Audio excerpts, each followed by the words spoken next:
Alors en effet, comme vous l'a dit David Schreiber, j'ai un parcours un peu particulier, ce qui fait que ça va peut-être me permettre de vous montrer comment on peut, bien ou mal, tourner autour d'un objet.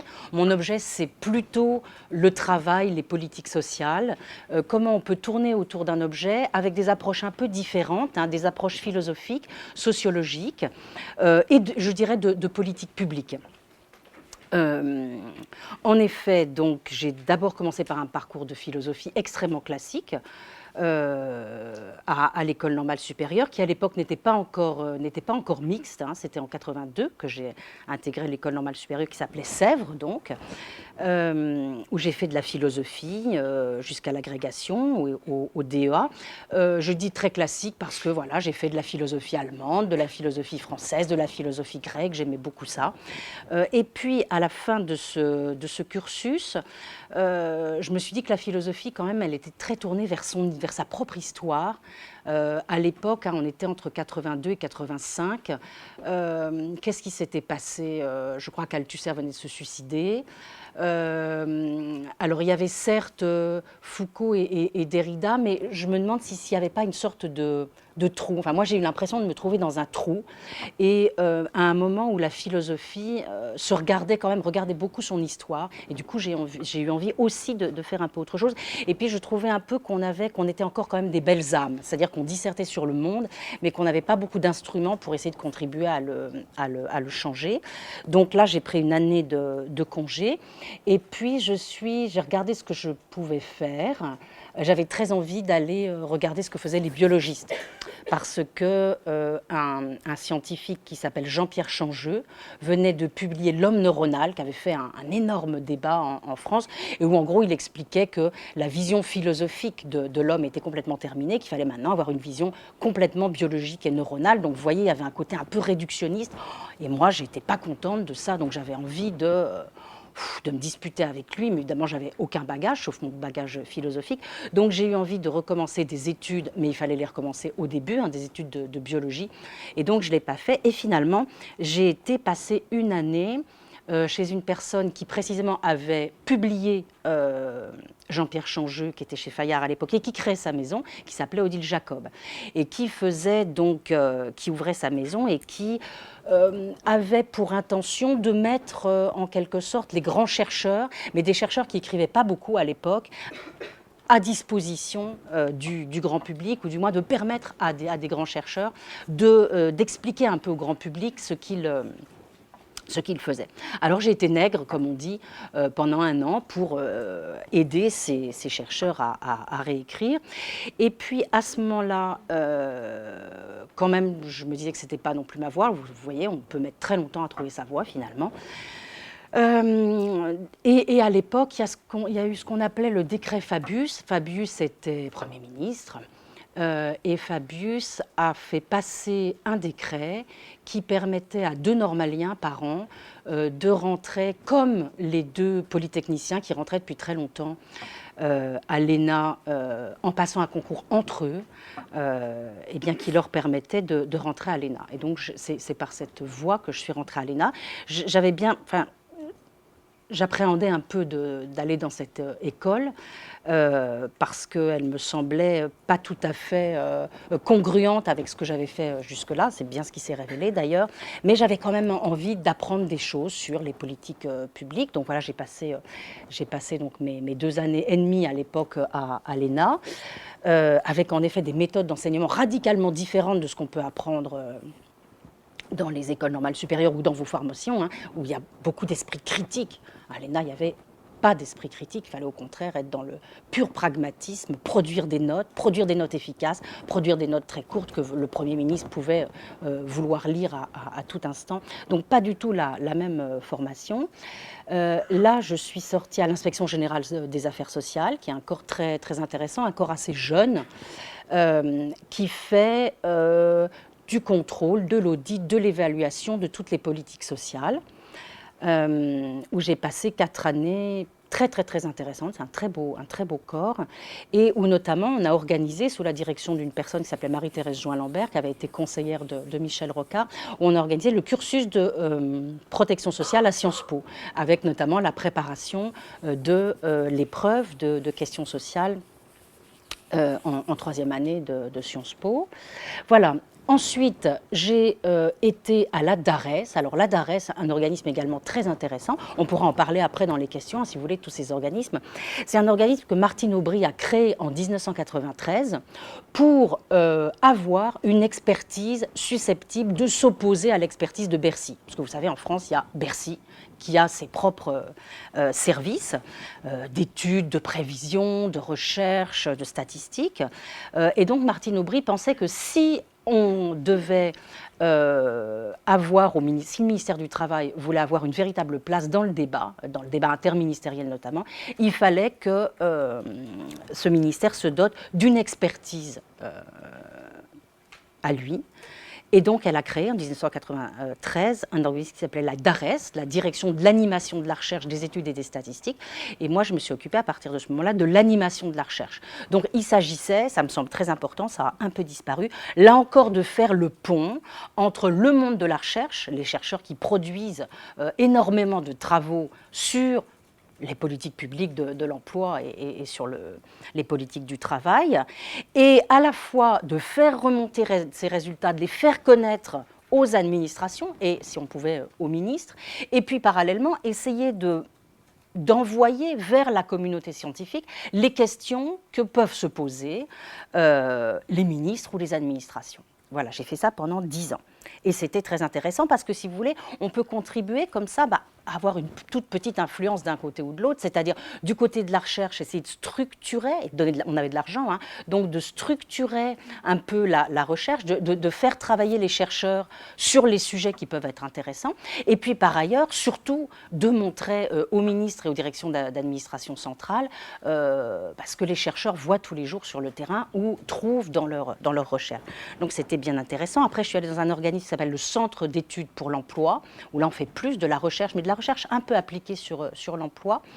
Et voilà, et ensuite je suis arrivée à Dauphine, donc dans un métier un peu différent, où à la fois je fais des cours, donc, et puis je dirige l'Institut, l'IRISO, ce qui signifie Institut de recherche interdisciplinaire en sciences sociales.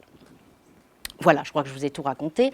Et maintenant, je vais essayer de vous illustrer ça avec la question du travail. Je sais que vous en avez déjà parlé. J'ai regardé la vidéo de Suppiot, donc je vois bien ce qu'il vous a dit. Je vais essayer de vous parler aussi du travail, mais un peu autrement. Et Suppiot, ça a été quelqu'un d'important pour moi parce que c'est celui qui on l'avait invité à la DARES en 93 à faire un exposé.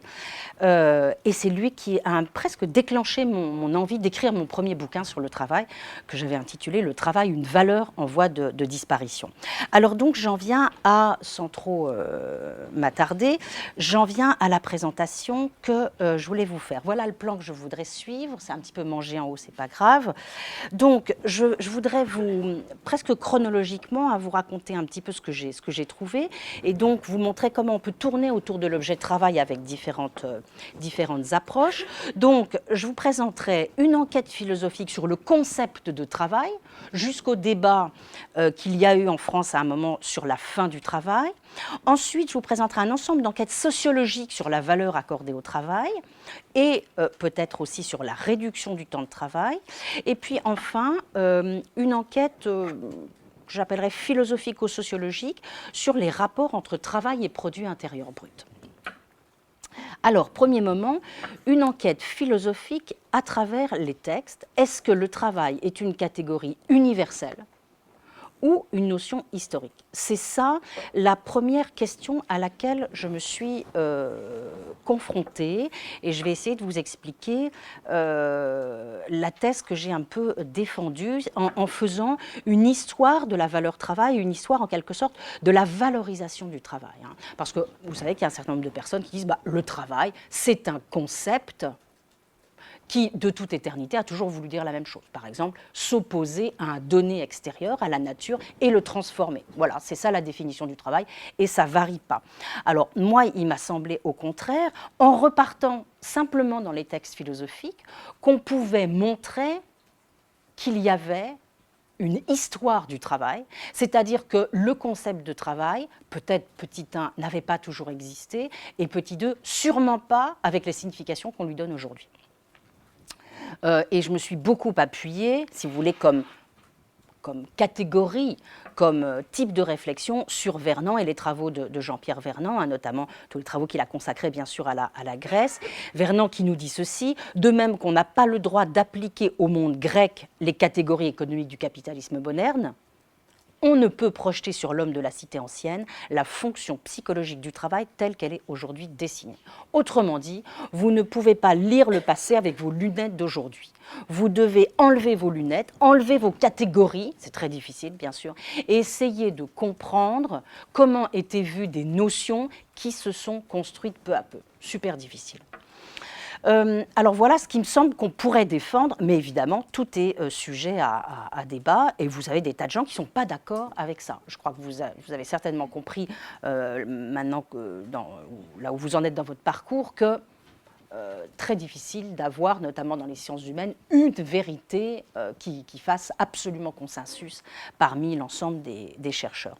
Donc, moi, la thèse que j'ai défendu, que je continue à défendre, c'est qu'avant le XVIIIe siècle, il y a une relative absence de notre concept moderne de travail, ce que nous, aujourd'hui, nous appelons le travail, et de tout ce que nous mettons derrière le concept de travail. Alors, pour l'illustrer, on peut s'appuyer sur différents textes. Par exemple, à l'époque, quand j'avais écrit dont j'ai écrit en 95 un premier bouquin où je faisais voilà, un peu l'histoire de la notion de travail. Alors, j'avais rencontré avec beaucoup d'intérêt le texte d'une anthropologue qui s'appelait Marie-Noëlle Chamou et qui avait écrit en 1992 un texte très intéressant qui était intitulé ainsi « Société avec et sans concept de travail, remarque anthropologique ». Alors évidemment, je ne vais pas vous infliger la totalité de ce texte, juste pour vous montrer son genre de réflexion. Vous voyez, notamment, elle intitulait un de ses paragraphes « Le travail, une notion ethnocentrique ». La notion générale de travail n'est pas universelle, donc là, hop, elle amène sa thèse. Quantité de sociétés, donc primitive, prééconomique, semble ne pas en avoir eu besoin. Dès lors, elle a tendance à nous apparaître sous les figures négatives de l'absence, de l'éclatement en plusieurs notions ou du décalage de son contenu en référence à celui que nous lui donnons. L'évocation de quelques cas et leur rapprochement aideront à mesurer à quel point elle est relative. Et donc là, elle part dans son papier, elle montre qu'il y a des sociétés où il n'y a pas du tout le concept de travail, ça n'existe pas, d'autres où on retrouve vaguement des morceaux de ce qu'on pourrait appeler nous le travail, c'est-à-dire on trouve catégorie d'activités où il y a de l'effort ou de la douleur, on trouve une autre catégorie d'activités où il y a de la transformation, mais pas une notion avec tout ce que nous y mettons. Et puis voilà sa conclusion, pardon, c'est pas très bien découpé. Ainsi, c'est la conclusion de son article, ainsi surgit une série de doutes. La définition économique de travail n'est-elle pas une notion indigène comme une autre ? Un découpage à usage interne, malgré les affirmations incantatoires qu'il s'agit d'une catégorie raisonnée et partant universelle. Quel rapport entretient ce concept avec les sens ordinaires conférés à travail dans la vie courante et dans notre propre société ? L'approche anthropologique ne permet pas non plus d'esquiver une interrogation qui, plus que tout autre, peut être lourde de conséquences théoriques et pratiques. Peut-on dire que le travail existe quand il n'est ni pensé ni vécu comme tel ? Vous trouverez des gens qui vous diront que ce n'est pas grave, ce n'est pas parce qu'il est ni vécu ni pensé comme tel qu'on ne peut pas dire que la catégorie de travail existait. Mais elle, voilà, c'est sa thèse. Alors donc, pour illustrer cette idée qu'avant le XVIIIe, il n'y avait pas notre catégorie moderne de travail, on peut s'appuyer sur ce type d'études, on peut s'appuyer sur les études que Vernant a faites, notamment sur la Grèce antique. Vernant dit ça, qui est une phrase assez radicale, on trouve en Grèce des métiers, des activités, des tâches, on chercherait en vain le travail. Et puis ensuite, que se passe-t-il si alors parcourt les siècles. Peu à peu, on va avoir un rapprochement de l'opus œuvre humain et de l'opus divin. C'est saint Augustin qui opère un peu ce rapprochement. Ensuite, on a la lente reconnaissance d'un travail qui pourrait contribuer à l'utilité commune, donc une certaine valorisation.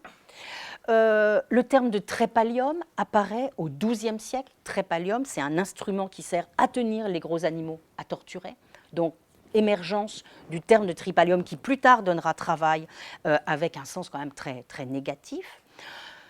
Au cours de la Renaissance, on a une reconnaissance peu à peu du travail manuel, et puis peu à peu voir le texte de Jacques Le Goff, la liste des métiers honnêtes s'allonge, et peu à peu, en effet, on en arrive à la définition d'une activité quotidienne permettant de subsister.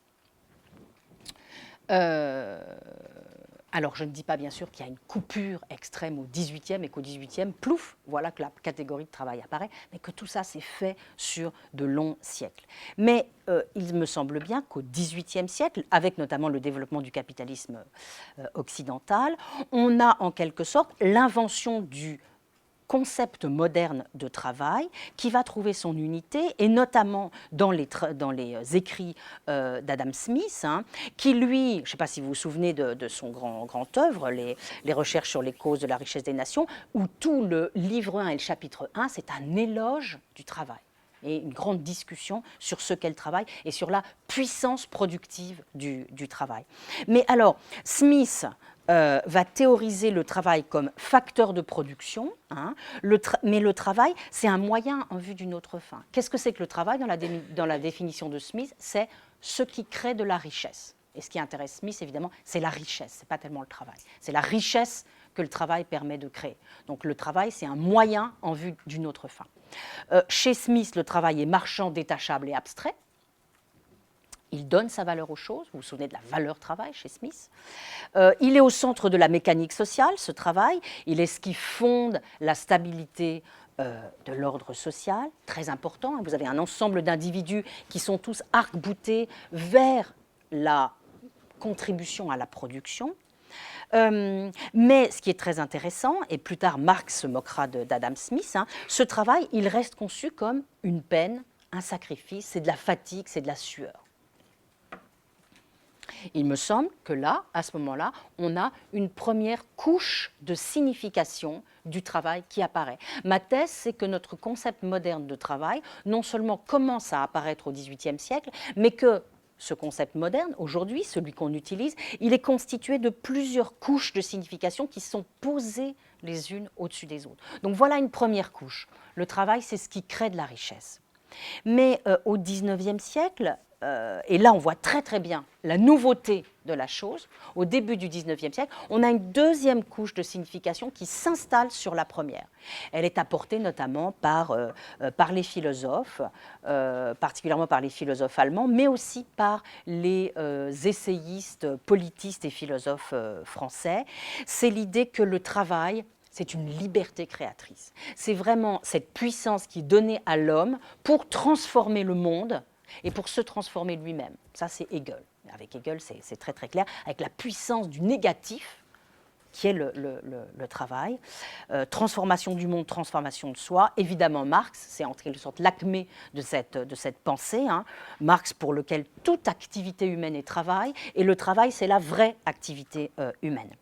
Mais attention, Marx nous dit, le travail est aliéné. Le travail qu'il a devant lui, il est aliéné. Donc, on ne réussira à obtenir, en quelque sorte, la vraie essence du travail, qui est d'être une liberté créatrice, que quand on aura désaliéné le travail. Et qu'est-ce que ça veut dire? Quand on aura supprimé le salariat, aboli le salariat. Là, on aura le travail dans sa splendeur, en quelque sorte. Et là, le travail deviendra premier besoin vital. Ici, une très très très belle phrase, j'adore, de Marx, vous pouvez la lire, et qui nous montre ce que représente pour Marx le travail dans l'idéal. Quand vous ne voyez pas la première phrase, c'est dommage, supposons que nous produisons comme des êtres humains, et pas comme des animaux. Donc on produit comme des êtres humains, ça veut dire que le salariat a été aboli, Le travail est devenu le premier besoin vital. Et qu'est-ce qui se passe là? Eh bien, chacun de nous s'affirme doublement dans sa production.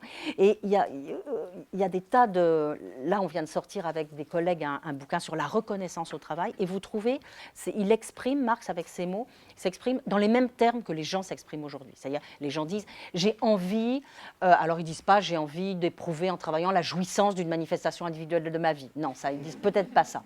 Mais voilà, ils ont envie d'être reconnus. Ils ont envie que dans ce que je produis, quelqu'un dise, oh c'est beau, c'est bien ce que tu as fait, c'est du beau travail. Et ils ont envie qu'en voyant le produit, les gens puissent dire, les utilisateurs puissent dire, ça te ressemble. Voilà, c'est-à-dire qu'on fasse des produits qui nous ressemblent. Et donc, vraiment, le rêve de Marx, c'est ce moment où le travail nous permettra de nous exprimer pleinement, à la fois en tant qu'être humain et à la fois dans notre singularité, dans notre individualité. Donc ça me paraît un texte très très important. C'est un texte du tout jeune Marx, c'est des manuscrits parisiens de 1844. Alors voilà, pour moi c'est la deuxième grande signification du travail. J'ai appelé ça le travail essence de l'homme, c'est-à-dire le travail comme cette activité qui me permet de m'exprimer et de transformer le monde. Et puis là-dessus va s'ajouter, me semble-t-il, une troisième couche de signification, qui est le moment de la société salariale. Qu'est-ce qui va se passer? Quelque chose d'extrêmement intéressant. Au milieu, à partir du milieu du 19e siècle, tout le monde, tous les partis politiques, tous les penseurs reconnaissent que le travail, c'est une valeur. Donc ça y est, c'est fait. Le travail est une valeur très, très, très importante. Mais que se passe-t-il? En faisant cela, on oublie la condition que Marx avait mise à la libération du travail.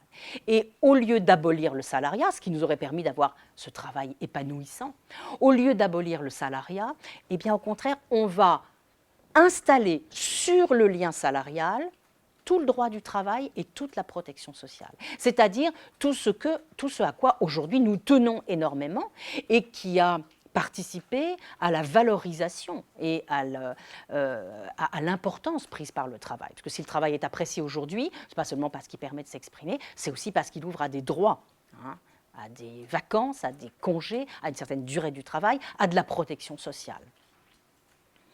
Le problème, c'est que vous voyez une contradiction complète entre la deuxième couche de signification du travail, le travail dans lequel je me réalise, je m'épanouis, je m'exprime, et puis cette société salariale où on va installer sur le lien salarial qui devait être aboli tout le droit du travail et tout le droit de la protection sociale. Et Habermas dira: le citoyen est dédommagé pour la pénibilité qui reste, quoi qu'il en soit, attachée au statut de salarié, même s'il est plus confortable. Il est dédommagé par des droits dans son rôle d'usager des bureaucraties mises en place par l'État-providence et par du pouvoir d'achat dans son rôle de consommateur des marchandises. C'est-à-dire, je trouve, à partir de ce moment-là, je trouve des satisfactions dans le travail parce que j'ai du pouvoir d'achat, j'ai des droits, et pas parce que je m'exprime pleinement. Donc, mini-conclusion, notre concept de travail actuel, me semble-t-il, est constitué en même temps de ces trois couches de signification qui sont sédimentées. Et donc le travail est en même temps un facteur de production, un moyen en vue d'autre chose, donc, l'essence de l'homme, le moyen donné à l'homme d'exprimer l'homme et la femme, bien sûr, nous y reviendrons, d'exprimer sa singularité et son humanité, et le système de distribution des revenus, des droits et des protections caractéristiques de la société salariale. Et ce qui m'intéresse, c'est que ces trois dimensions, elles sont contradictoires entre elles, parce que vous voyez que si je m'intéresse à la première dimension, si je m'intéresse au travail comme facteur de production, ce qui m'intéresse fondamentalement, ce n'est pas l'activité de travail, c'est la production. Et donc, si je pouvais me passer en même temps du travail et des travailleurs qui me coûtent cher, qui sont un coût, ça serait aussi bien. Donc, si je considère que le travail, c'est qu'un facteur de production, comme le font par exemple la plupart des économistes, ça veut dire que voilà, ce qui est intéressant, ce n'est pas l'activité de travail, c'est la production que permet de faire le travail. Et vous voyez, c'est complètement contradictoire avec la deuxième définition. Le travail, c'est une activité qui d'abord me permet d'exprimer qui je suis. Et puis, la deuxième et la troisième définition sont également, pour les raisons qu'on a dites, contradictoires.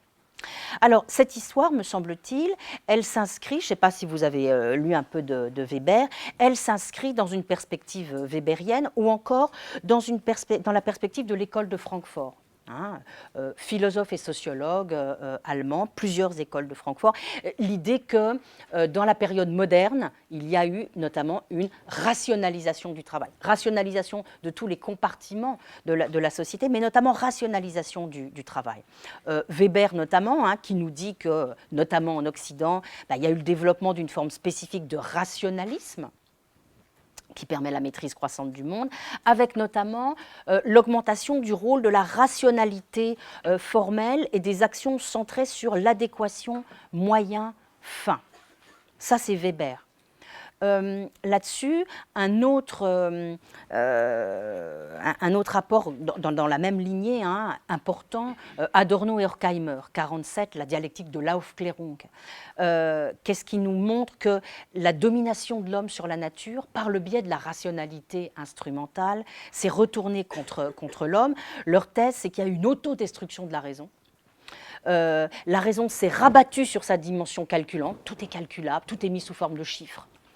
Et les processus se retournent en leur contraire, notamment avec cet accroissement invraisemblable de la productivité économique et l'obsession d'augmenter la productivité, les gains de productivité, qui étaient censés créer les conditions d'un monde meilleur. Eh bien, cette augmentation de la productivité, finalement, elle va accroître la domination des hommes les uns sur les autres et sur la nature.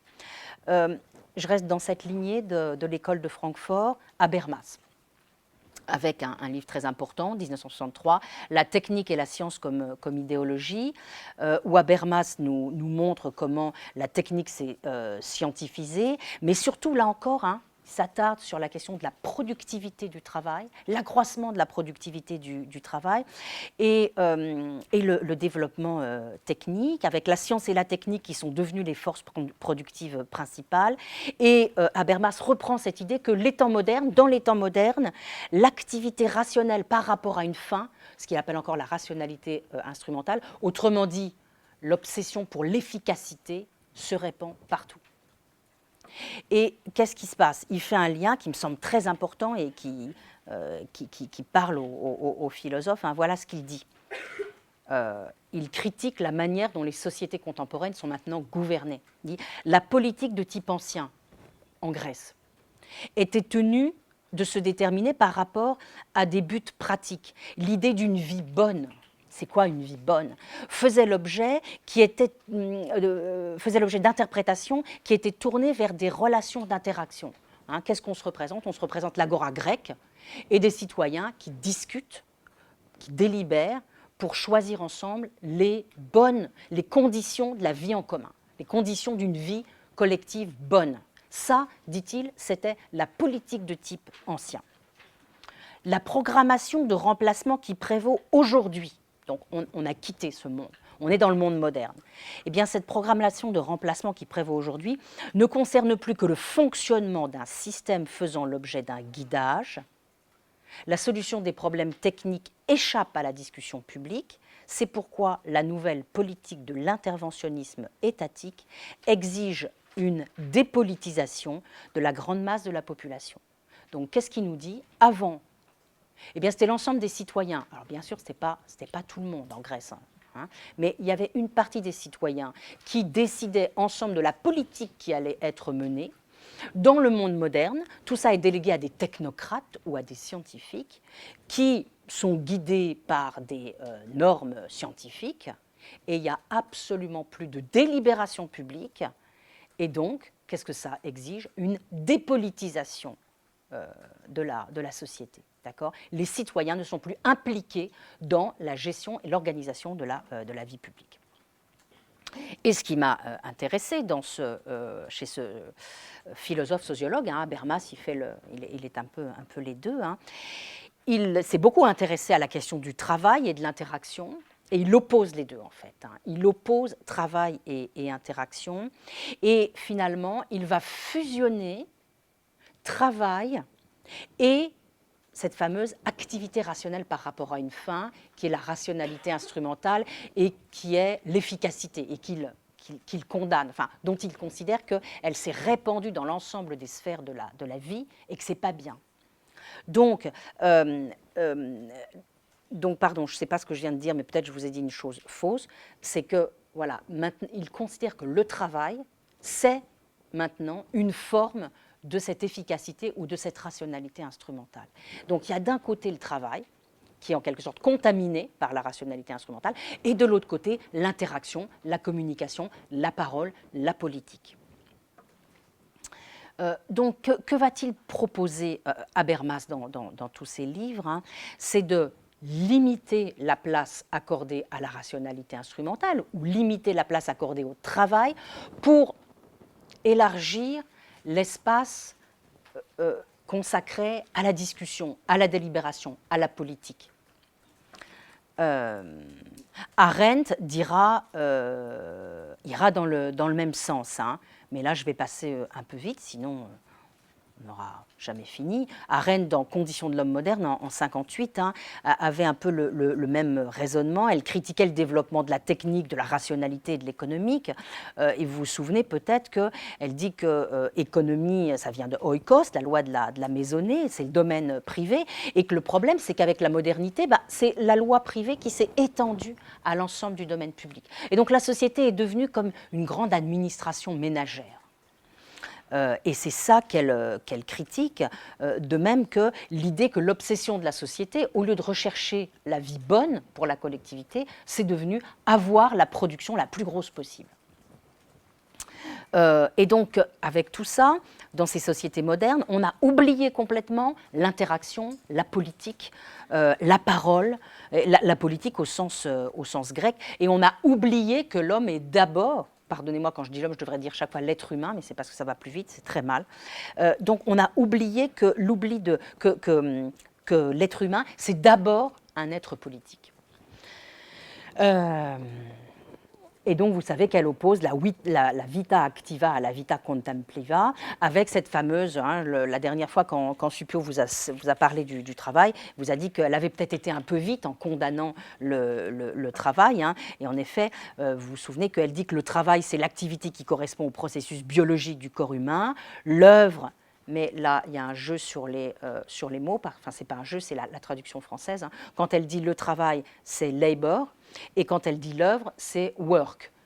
Bon, donc il y a tout le problème de labor et work qui, avec l'idée que work donne ce très beau terme d'œuvre, mais dans lequel on n'entend plus travail, en effet. Hein. Et puis, donc, elle oppose travail, œuvre et action, et elle dit que l'action, c'est la seule activité qui met directement en rapport les hommes, hein, et donc, elle loue l'action versus l'œuvre et, alors pire encore, le travail. Hein. Donc, la modernité, c'est en gros la transformation de l'homme politique en homme social et la transformation du domaine privé en domaine public. Hein. C'est-à-dire que voilà, l'économie, la société, maintenant, elle se préoccupe de savoir comment on va beaucoup produire et bien manger d'une certaine manière. Voilà, l'économie nationale comme gigantesque administration ménagère. Alors, je me dépêche, parce que là, ça va trop lentement. Donc, je saute ça aussi pour vous dire que, voilà, dans les deux cas, hein, que ce soit l'école de Francfort ou Arendt, vous voyez qu'on met le travail du mauvais côté, en quelque sorte. Hein. Le travail, c'est l'efficacité, c'est la rationalité instrumentale, et ça s'oppose à la délibération, à la politique, à l'action politique, à l'espace public, à la parole et au langage. Et d'une certaine manière, ça rejoint les critiques du fondateur de la sociologie du travail française, Friedman, qui, lui, dès 1956, dans Le travail en miettes, remettait en cause la thèse de Durkheim. Pour Durkheim, je fais très simple, hein, pardonnez-moi, la division du travail, c'était très bien. Eh bien, Friedman, lui, dit que si Durkheim avait vécu, il aurait été obligé d'admettre que la plupart des formes de travail sont pathologiques. Donc, vous voyez, là, ce que je vous montre, c'est qu'il y a un peu une convergence à un moment donné, dans ces années... entre les années 50, 70, où il y a une forte critique du travail, consistant à dire que le travail, c'est le lieu de la rationalité instrumentale versus le lieu de l'interaction de la parole, de la politique, et que le travail permet pas vraiment quand même aux personnes là, de s'épanouir et de faire des belles choses. Du coup, moment assez important, assez curieux en même temps, donc là en Allemagne, hein, Habermas en 1985 écrit que on est certainement confronté, on va connaître la fin historiquement prévisible des sociétés fondées sur le travail. Hein, c'était quand même très fort. La fin historiquement prévisible des sociétés fondées sur le travail. Klaus Hofe, un grand sociologue allemand, en 1985, qui écrit cette chose qui aujourd'hui nous paraît invraisemblable, je vous remets dans le bain de l'époque, il n'est guère vraisemblable que le travail, la production, les revenus puissent jouer un rôle central comme élément normatif d'une manière de conduire sa vie et d'une intégration sociale de la personnalité. Donc le travail n'aura plus d'importance dans nos sociétés. Gortz, qui écrit en 1988 en France « Métamorphose du travail, quête du sens ». Et puis en 1992, on va avoir le colloque du pire thème, qui est un colloque de sociologues, où les sociologues mettent au cœur de leur réflexion le concept de travail et convergent vers cette idée que le travail, c'est une valeur historique, que le travail a une histoire, que le concept de travail a une histoire. Et tout ça va se terminer plus ou moins autour d'un débat assez obscur et pas très intéressant sur la fin du travail, auquel j'ai un peu participé, avec en effet le bouquin que j'avais écrit en 1995, Le travail, une valeur en voie de disparition, et exactement au même moment, un bouquin de Rifkin, qui s'appelait La fin du travail, et donc avec cette impression qu'ont eu un certain nombre de personnes qu'il y avait comme ça un camp qui s'était en quelque sorte organisé pour annoncer la fin du travail. Bon, ce qui, par exemple, moi, je crois que c'était ni mon cas, ni le cas de Rifkin. Et évidemment, ça a entraîné de nombreuses réactions et de nombreux débats. Je referme cette histoire sur la valeur du travail, qui est une histoire qu'on peut faire donc, en allant fouiller dans les textes, avec toutes les limites qu'une telle histoire, appuyée seulement sur les textes, peut avoir. Puisque on pourrait par exemple vous répondre que quand on ne lit que les textes de philosophie, on ne va lire que l'expression des personnes qui appartenaient à l'élite. Hein. Est-ce que les Platon et les Aristote représentaient vraiment ce que vivaient l'ensemble des personnes à leur époque, avec l'esclavage, etc. Donc, est-ce qu'on peut faire confiance aux philosophes pour bien représenter l'ensemble des personnes qui vivaient à cette époque-là et toutes les représentations qui étaient celles des personnes. Je ferme cette première partie pour en venir aux enquêtes sociologiques, donc ouvrir complètement un autre champ. Et moi-même, ça a été un peu mon parcours, puisqu'après avoir écrit ce bouquin sur l'histoire de la valeur travail et avoir eu beaucoup de débats, notamment avec les sociologues, qui n'étaient pas contents du tout qu'on dise qui pensaient que j'avais dit qu'il n'y avait plus de valeur travail, eh bien à ce moment-là, en effet, j'ai travaillé avec d'autres sociologues et participé ou lancé moi-même des enquêtes sur la valeur que les personnes accordent au travail. Et donc, en me demandant ce que représentait le travail pour les individus, et donc je vais vous montrer ce que des enquêtes sociologiques peuvent nous dire sur ce sujet. Alors, avant toute présentation de résultats, il faut qu'on soit bien d'accord évidemment sur le fait que c'est très difficile d'être sûr que lorsque vous allez interroger les gens, notamment en face à face, ils vous diront vraiment ce qu'ils pensent sur le travail, leur travail ou ce qu'ils pensent du travail en général. Si vous allez voir quelqu'un et que de but en blanc, vous lui demandez si son travail est intéressant, il aura sans doute, peut-être, peur de perdre la face, et donc il ne va sans doute pas vous dire « mon travail est inintéressant et je m'ennuie toute la journée ». Ça, c'est pour les enquêtes en face à face. Donc, il faut trouver des moyens détournés de leur faire dire des choses sur leur travail sans qu'ils perdent la face, en essayant d'atteindre une certaine vérité. Et après, bien sûr, vous avez beaucoup d'autres difficultés qui consistent à savoir si les gens mettent vraiment bien les mêmes choses derrière le concept de travail. Et c'est une difficulté qui s'amplifie lorsque vous faites des enquêtes internationales et que vous comparez ce que les différentes personnes disent du travail dans ces enquêtes internationales. Alors, en 1997, il y a eu une enquête assez importante à laquelle j'avais contribué, notamment, vous voyez, parce que moi j'étais à ce moment-là à la DARES. À Ulm, il y avait Christian Baudelot et Michel Golac, qui étaient deux sociologues. Et puis à l'INSEE, il y avait à l'époque Éric Morin, qui depuis a rejoint la recherche. Hein. Et on s'était mis d'accord pour lancer une grande enquête, très scientifique, fabriquée par l'INSEE, mais quand même rempli en quelque sorte par les sociologues, sur le travail, qui donnera plus tard le livre de Baudelot et Golac qui s'appelle « Travailler pour être heureux », point d'interrogation. Alors, pour essayer de recueillir l'avis des personnes sur le travail, donc dans une enquête auprès de 6000 personnes, qui était une enquête passée par l'INSEE, Baudelot et Golac avaient décidé de commencer par une question où on ne disait pas aux gens de quel sujet on allait traiter, mais où on leur demandait simplement « qu'est-ce qui pour vous est le plus important pour être heureux ?» Et puis donc c'était une question ouverte et on attendait de voir, les gens pouvaient répondre, c'était une question ouverte donc ils pouvaient répondre tout ce qu'ils voulaient et c'était recodé après. Alors, qu'est-ce qu'ils avaient remarqué? Ils avaient remarqué un tiercé qui est un tiercé assez connu hein, quand on pose cette question aux personnes, c'est-à-dire que les gens répondent d'abord la santé, ensuite la famille et ensuite le travail. Vous voyez, c'est la moyenne, hein, 46, 31, 25, 20 et l'argent après. Mais bien sûr, comme c'était des sociologues et de bons sociologues, ils avaient distingué cette réponse selon le statut, et selon notamment le statut d'emploi, bien sûr, et c'est là qu'ils avaient fait apparaître des choses très intéressantes, puisque si vous prenez la ligne des actifs en CDI et indépendants, vous voyez que le travail, les gens sont à 32%, mais les chômeurs à 43% et les actifs en CDD à 44%.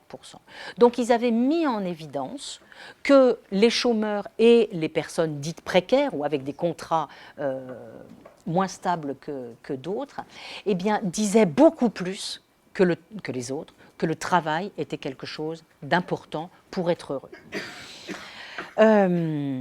Ça, je passe ça.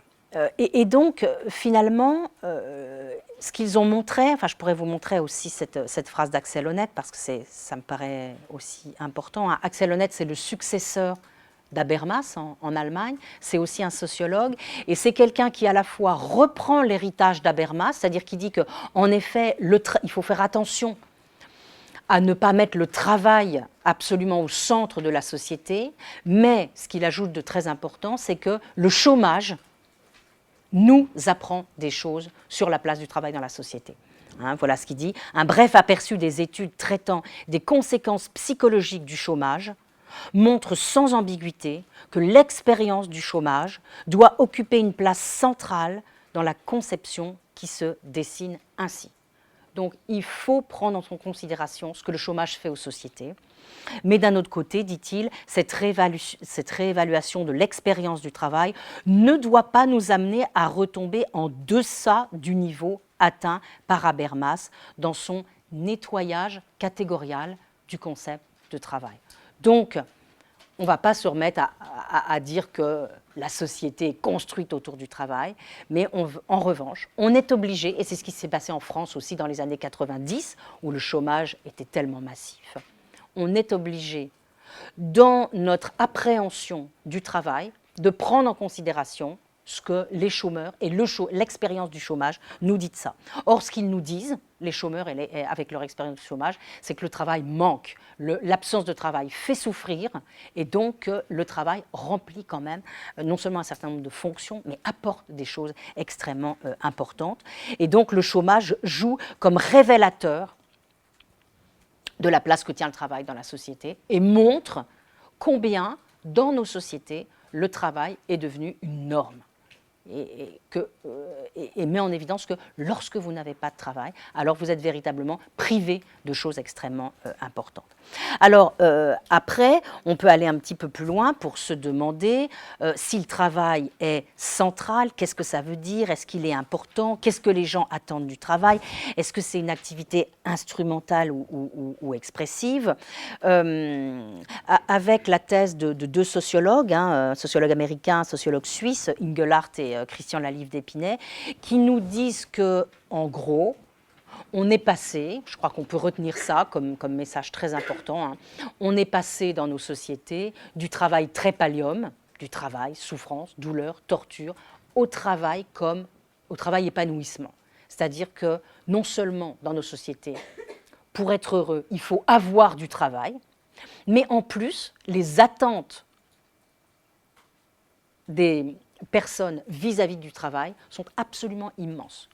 En avoir, mais aussi, vous allez voir, avoir un travail intéressant qui me permette de m'exprimer, etc. Marx, autrement dit. Donc ce que je vous présente là, c'est les résultats d'une série d'enquêtes, des enquêtes françaises, des enquêtes ou bien qui existent, qui sont faites de manière régulière, ce qu'on appelle l'European Value Study, ou les enquêtes donc, sur les valeurs, ou des enquêtes qui comparent au niveau mondial ou européen les opinions des personnes sur un certain nombre de sujets, et puis aussi une enquête spécifique qu'on a faite sur la reconnaissance au travail il y a peu de temps. Alors qu'est-ce qu'elles nous disent, ces enquêtes sur le rapport des personnes au travail? À la question de savoir si dans votre vie le travail est important, est-ce que dans votre vie le travail est important, vous voyez qu'une majorité de personnes, en bleu foncé, dans les différents pays, là il y a les 27 pays européens, une majorité de personnes répond que le travail est très important. Ça c'est la version 99 et on a également ici la version 2008. Qui montre que ça n'a pas beaucoup changé. Qu'est-ce qu'on voit sur ces deux versions? À la fois, beaucoup de personnes disent que c'est très important, mais en même temps qu'il y a des différences. Différences, par exemple, vous voyez, entre les Danois, les Anglais, les Néerlandais, qui sont que 40% à dire que le travail est très important. Et puis tout de l'autre côté, alors qui a-t-on? La Pologne, Malte, la Roumanie, la Lettonie et la France. C'est-à-dire des Français qui se retrouvent avec des pays quand même qui ne leur ressemblent pas beaucoup, et qui se trouvent entre 70 et 80% à dire que le travail est très important.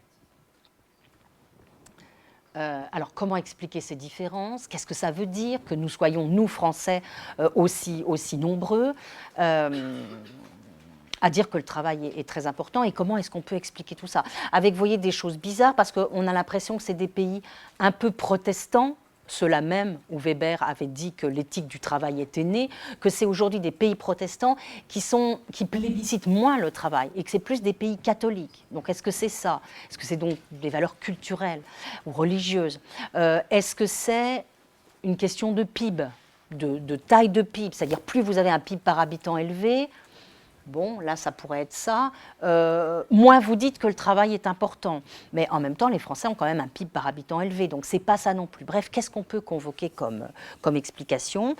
Eh bien, dans les études qu'on a faites là-dessus, nous, on a trouvé deux explications. Une première explication, c'est le taux de chômage. C'est-à-dire, dans les pays où il y a un très fort taux de chômage, l'importance accordée au travail est très forte. Ça rejoint l'enquête que je vous ai montrée tout à l'heure de Baudelot et Golac.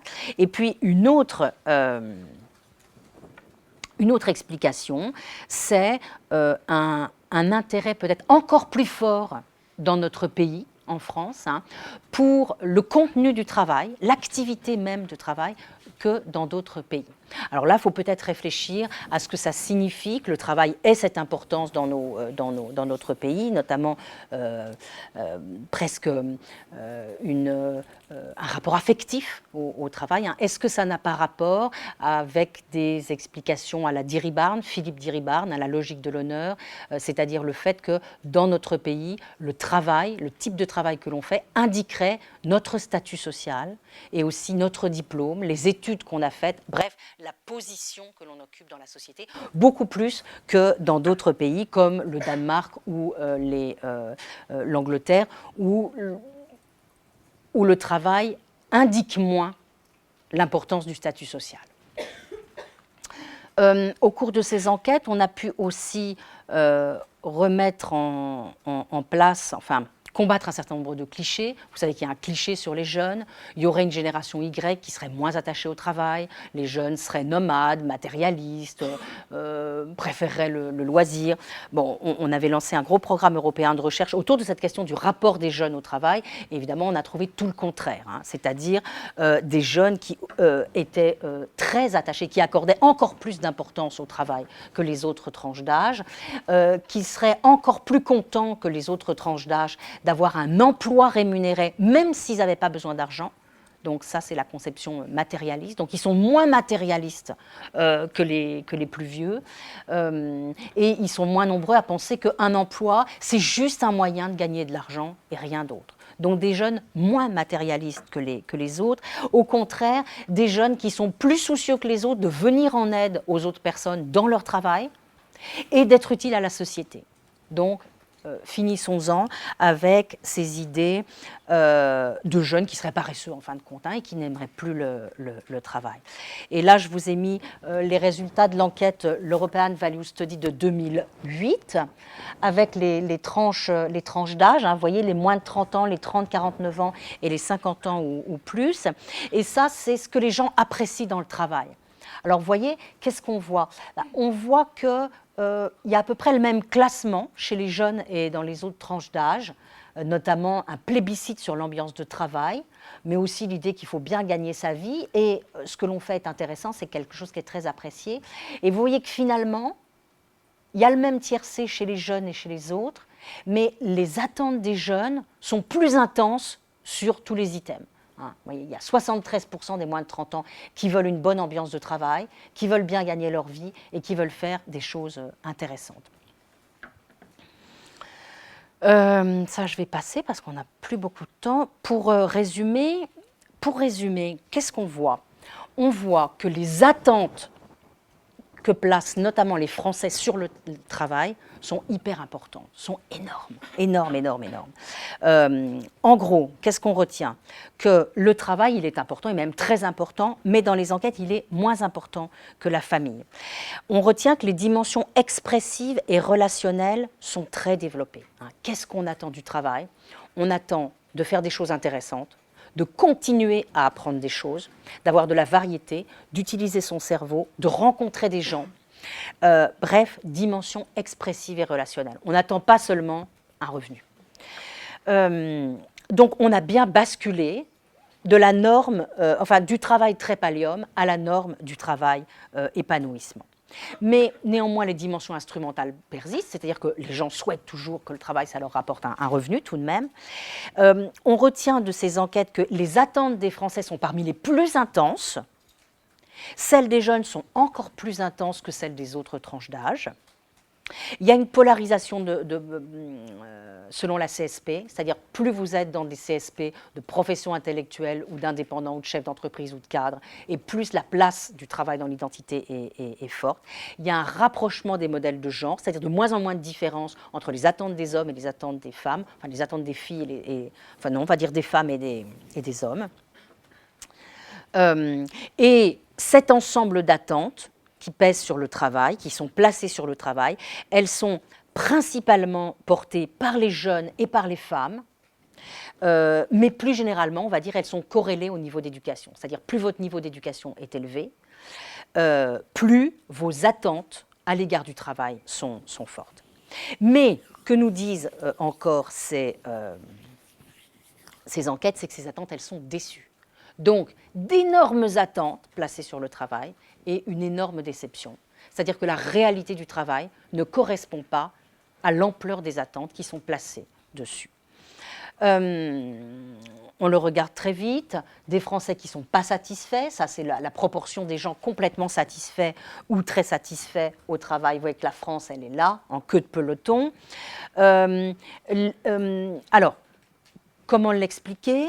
D'abord par deux grandes explications à cette déception des attentes. D'abord, des conditions de travail pas très bonnes, des conditions d'exercice du travail médiocres. Par exemple, ça vous illustre le fait que le travail est stressant. Pour une partie des personnes, aller au travail, c'est douloureux. Avec des résultats récents de la Fondation Dublin, mais on va regarder juste le premier.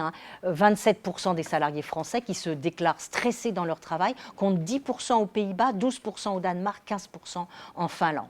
54% fatigue générale. 59% qui travaillent à des rythmes très élevés, dans des délais très serrés pendant moins un quart du temps. Ils sont moins consultés qu'ailleurs. ils sont moins nombreux à pouvoir influencer des décisions importantes pour leur travail. Et finalement, vous voyez, ils sont moins nombreux que la moyenne de l'Europe à 27 à se déclarer très satisfaits de leurs conditions de travail. Donc une déception par rapport aux conditions d'exercice du travail, qu'on peut expliquer doublement, hein. D'une part, le développement de ce qu'on a appelé les nouvelles formes d'organisation du travail. En gros, plus de productivité, une augmentation du rythme, on vous demande de produire plus vite, avec moins d'effectifs, hein, un appel à l'implication, on vous donne des objectifs, vous devez essayer de les atteindre, un peu tout seul, sans toujours le bon soutien de la hiérarchie. Et puis, avec tout ça, avec une nouvelle instrumentation de cadrage de votre activité. C'est-à-dire qu'au lieu vraiment de vous donner de l'autonomie, de vous dire « allez », je ne sais pas si vous avez vu le reportage sur Arte l'autre jour qui s'appelait « Le bonheur au travail », avec cette idée d'entreprise libérée. Donc là, ce n'est pas libéré, c'est qu'on vous cadre de partout, on vous donne des objectifs et puis on vous surveille avec votre ordinateur pour voir comment vous allez remplir vos tâches. On vous demande des reportings, on vous évalue, bref. Voilà. Et ça contribue à stresser les personnes. Donc ce qu'on constate, c'est une dégradation des conditions de travail liée au changement organisationnel et à une plus grande insécurité de l'emploi. Ça, je passe. Enfin, ça, c'est juste pour vous dire qu'il y a des chercheurs qui ont fait des investigations très intéressantes qui montrent que dans certains pays, en gros les pays nordiques, vous avez des organisations du travail beaucoup plus favorables au bien-être au travail que dans d'autres pays. Et quels sont les critères qui permettent d'avoir ces bonnes organisations du travail favorables au bien-être des salariés? Eh bien, ce sont des lieux, voilà, ce sont des lieux où les salariés participent à la prise de décision sur leur travail et d'une manière générale dans l'entreprise. Et la corrélation que trouvent ces chercheurs, hein, entre ces organisations du travail qui sont corrélées à plus de bien-être, la seule corrélation qu'ils trouvent, c'est avec la force des syndicats. Autrement dit, des bonnes organisations du travail, présentes surtout dans les pays nordiques, en gros, là où les syndicats sont présents et permettent certainement de faire respecter un certain nombre de choses. Alors je vous ai dit, ça c'est la première explication. La première explication de la déception des attentes par rapport au travail, c'est une dégradation des conditions de travail, des médiocres conditions de travail. Il y a une autre explication. Cette explication, il faut aller la chercher d'un autre côté et elle est plutôt, enfin, elle est à la fois positive et négative. Et c'est ce schéma-là qui peut nous mettre sur la voie. Ça, c'est le pourcentage de personnes avec une faute d'orthographe qui rentrent toujours ou souvent épuisées après le travail. Et qu'est-ce qu'on voit? On voit qu'en tout premier, là, il y a le Portugal. Et puis, il y a la France juste derrière. Et quelle est la caractéristique de ces deux pays? Eh bien, c'est qu'il y a dans la population active une énorme proportion, une grosse proportion de femmes avec enfants qui travaillent. Donc, c'est le deuxième point que je veux développer pour expliquer pourquoi ces attentes sont déçues, c'est qu'aujourd'hui, le travail ne permet pas véritablement aux femmes et aux hommes qui le souhaitent de concilier la vie professionnelle et la vie familiale. Quelques rappels rapides là-dessus, hein. Des filles qui sont maintenant, vous le savez, plus diplômées d'une manière générale que les garçons, des filles ou des femmes dont les taux d'emploi sont moins élevés que ceux des hommes. Regardez, vous voyez, on est en 2011 là. Vous avez un taux d'emploi des hommes de 76% contre un taux d'emploi des femmes de 66%. Donc on pourrait se dire qu'il n'y a que 10 points de différence. Bon, 10 points, c'est déjà très important. Mais vous voyez, quand on fait des taux d'emploi en équivalent temps plein, c'est-à-dire on ramasse toutes les heures et on regarde ce que ça fait, on les ramène à du temps plein, eh bien la différence est beaucoup plus importante, hein, 74% contre 59%, c'est la dernière ligne. Ça veut dire que les femmes travaillent beaucoup à temps partiel. On verra tout à l'heure qu'il y a du temps partiel subi et du temps partiel choisi entre guillemets. Et comme elles travaillent beaucoup plus à temps partiel, eh bien l'ensemble des volumes horaires est bien moins important que celui des hommes. Donc, ce que je veux vous dire, c'est que, alors même que les femmes aujourd'hui sont plus diplômées que les hommes, eh bien, on continue à avoir des différences de taux d'emploi très importantes et toutes les autres différences que vous connaissez, c'est-à-dire des différences de salaire, encore extrêmement importantes. Ce qu'on retient, c'est un écart de 19% sans prendre en considération, enfin, lorsque à temps de travail égal. D'accord, donc c'est énorme, un écart de près de 20%. Et puis ce schéma qui me semble qui est très frappant, qui montre comment l'arrivée d'un enfant exerce un choc sur l'activité féminine. Là, vous voyez, c'est la proportion de pères et de mères en emploi qui connaissent un changement professionnel l'année suivant une naissance, selon le rang de naissance. Vous voyez la différence entre les pères et les mères, c'est-à-dire que les mères se prennent en pleine figure, d'une certaine manière, sur leur activité, le choc de l'arrivée d'un enfant, ou bien en réduisant leur temps de travail, ou bien en s'arrêtant de travailler un petit peu. Et tout ça va s'accumuler sur leur carrière, entraînant un moindre accès aux responsabilités et une moindre progression salariale, et va donc continuer à alimenter les inégalités. Voilà, avec des inégalités encore extrêmement fortes sur la prise en charge des activités domestiques et familiales. Vous voyez, là, concernant les enfants qui se chargent de rester à la maison quand les enfants sont malades, habiller les enfants ou vérifier qu'ils sont habillés et aider les enfants à faire leurs devoirs, c'est principalement les mères. Ça veut dire qu'en quelque sorte, leur investissement professionnel est limité par la présence des enfants. Bon, j'aurais voulu vous raconter... Il faut que je m'arrête, hein.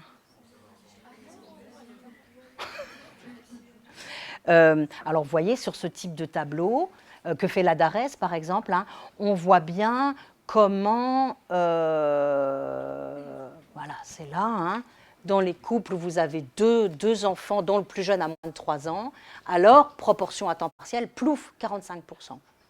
Donc, en fait... L'arrivée d'un enfant a un impact majeur sur le travail des femmes et absolument aucun impact, voire une légère augmentation sur le travail des hommes. Donc ça veut dire que la société française n'a pas réussi à s'organiser pour que l'arrivée d'un enfant, qui peut être considéré comme une bonne chose, soit prise en charge de manière tout à fait égalitaire entre les hommes et les femmes et impacte de la même manière la carrière professionnelle des hommes et des femmes. Plouf, plouf, plouf. Je vais terminer là-dessus. Après, j'aurais voulu vous parler de reconversion écologique, mais ça, c'est pas possible. Donc, je vais terminer sur les affaires sur la réduction du temps de travail. Mais parce que vous ne m'aviez pas dit... D'accord. Voilà. OK. D'accord. Alors, donc il me semble que c'est ce dernier point. Je résume. Des très, très, très grosses attentes posées sur le travail. Attentes expressives relationnelles. Avoir un travail intéressant, qui m'apporte quelque chose, qui me permette de m'exprimer, etc. Mais un travail bien intégré dans le reste de la vie. Pas un travail qui prend toute la place. Un travail bien intégré dans le reste de la vie. Ces attentes sont déçues. Parce que les conditions de travail sont médiocres en France. Il faut aller voir ce qui se passe du côté de l'organisation du travail et du management. Et deuxièmement, parce que on entend sans doute dans cette plainte la voix des femmes ou des hommes qui voudraient mieux concilier leur vie familiale et leur vie professionnelle. Donc on entend la plainte, je dirais, dans cette déception de ceux qui ne parviennent pas à bien concilier la vie familiale et la vie professionnelle, sachant que la famille est une valeur qui est extrêmement importante en France. Quand vous interrogez les gens, ils vous disent que la famille, c'est plus important que le travail. Donc il faut qu'on arrive à concilier les deux. Sinon, il nous arrivera la même chose qu'en Allemagne. En Allemagne, vous savez, ou pas, que par exemple, les femmes très diplômées, elles n'ont plus d'enfants. Parce qu'on les oblige d'une certaine manière à choisir.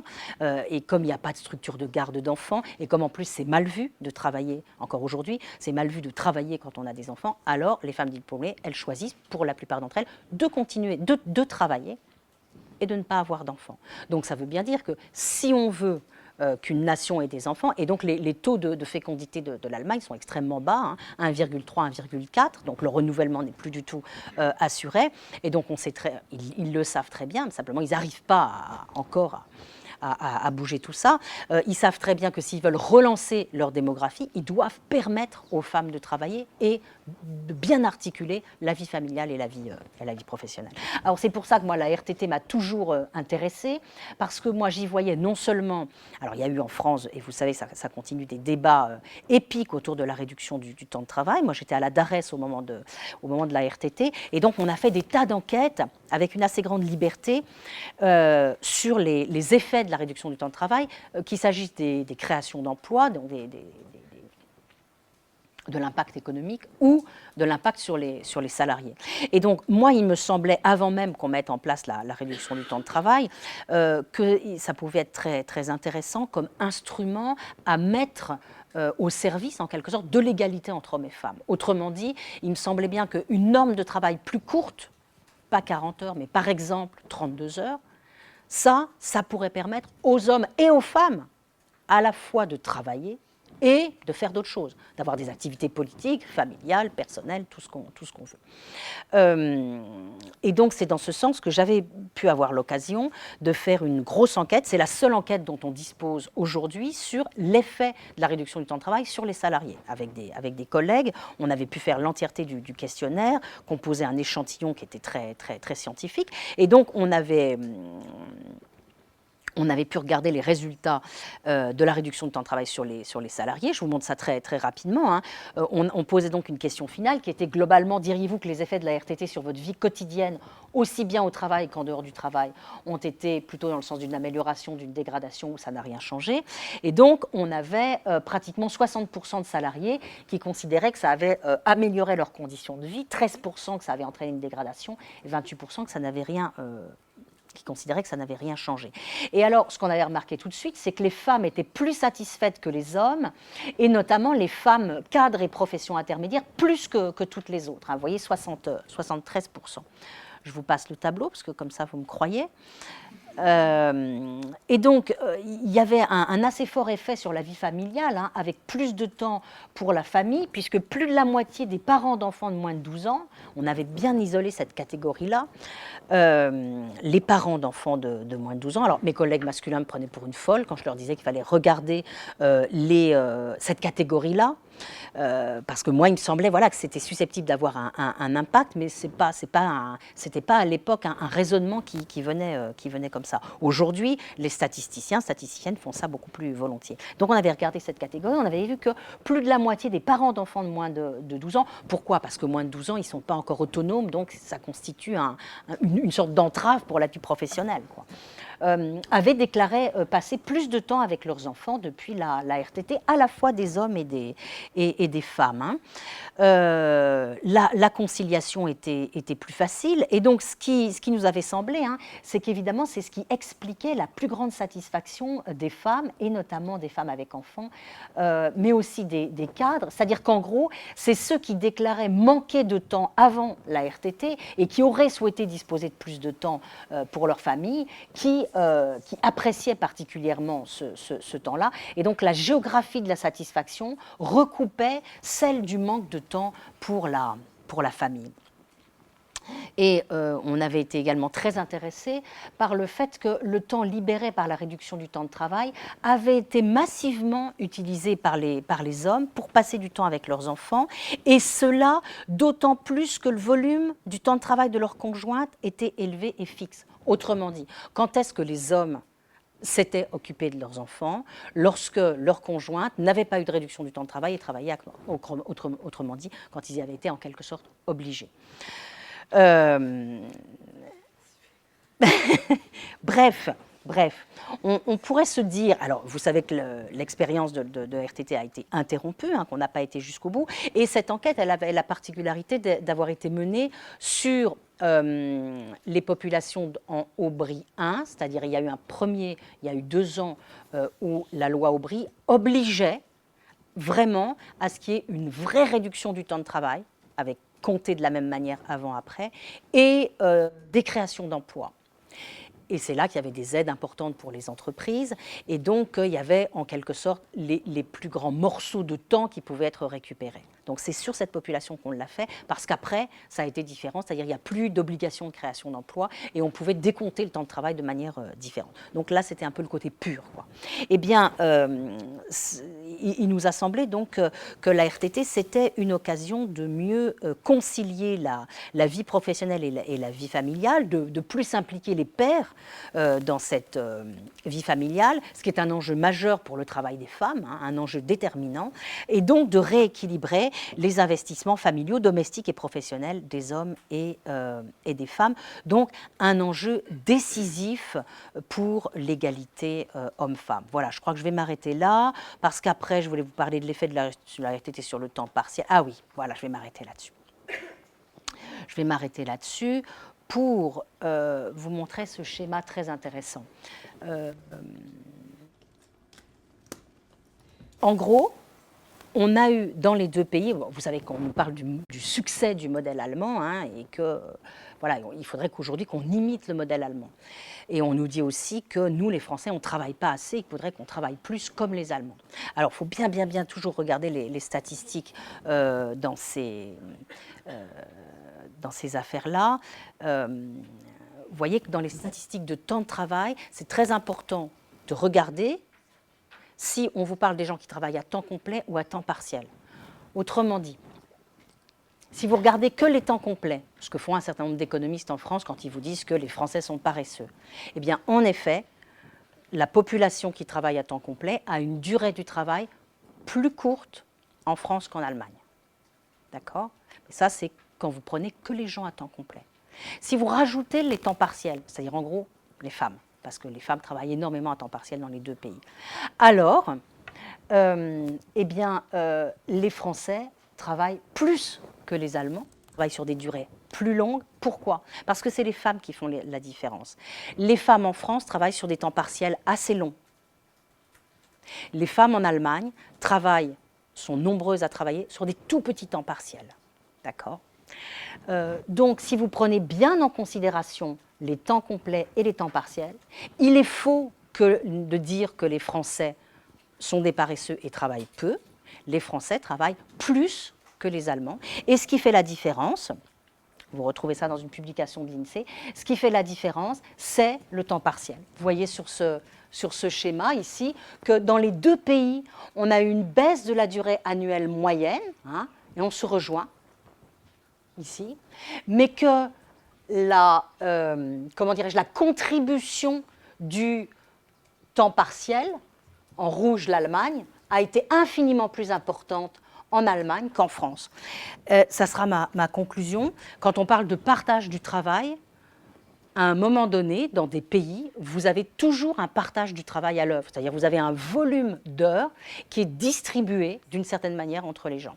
Eh bien, en Allemagne, vous avez de bons gros temps complets qui sont en quelque sorte réservés aux hommes, ou dans lesquels on trouve une majorité d'hommes, et puis des tout petits temps partiels mal payés qui sont pour les femmes, beaucoup. Et puis en France, comme vous avez eu la réduction du temps de travail, et donc que vous avez diminué la norme de travail à temps complet, eh bien vous avez plus de gens autour de cette norme. D'accord ? Et donc après, c'est une question de société, de savoir si on préfère avoir des hommes et des femmes qui sont tous autour d'une norme, par exemple à 32 heures, qui permet en effet aux deux membres d'un couple, lorsqu'il y a un couple, de s'occuper des enfants, ou si vous préférez avoir des hommes avec de gros temps complets et à côté des femmes qui travaillent très peu, comme c'est le cas par exemple aux Pays-Bas. Aux Pays-Bas, vous avez beaucoup de femmes qui travaillent 2 jours par semaine, par exemple. Donc vous avez comme ça des modes de partage du travail très différents. Donc après, c'est une question de société de se demander quel est le type de partage que l'on préfère. Merci beaucoup de votre attention et pardon d'avoir été aussi longue.